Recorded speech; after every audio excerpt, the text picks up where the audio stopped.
hello everyone আপোনালোক সকলোকে স্বাগতম জনাইছো মোৰ অন্য এটা মিনি ব্লগলৈ এয়া দেখিছেনে আমি আজি চাদৰ মেখেলা পিন্ধি আহিছো মানে আজি আমাৰ বিহু পাতিছে গাঁৱত সেই কাৰণে আমি এনেকৈ চাদৰ মেখেলা পিন্ধি আহিছো তাৰ পৰা এয়া বিহু আৰম্ভ হ'ল বিহু প্ৰগ্ৰামবোৰ প্ৰথমে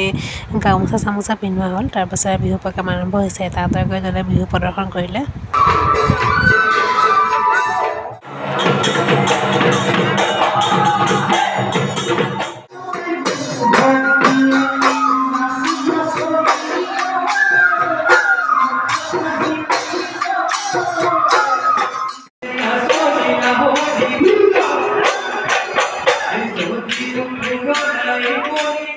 তাৰ পাছত দেখিছেনে বিহুৰ মাজতে কি হৈ গ'ল বতাহ ধুমুহা আহিলে পুৰা গোটেই মঞ্চখনৰ অৱস্থা নাইকিয়া হ'ল তাৰ পাছত নামঘৰতে বিহু নাচিব দিলে সো আজি মিনি ব্লগটো মানে আকৌ লগ পাওঁ নতুন এটা ভিডিঅ' হ'লে আজিলৈ আহিছোঁ বাই বাই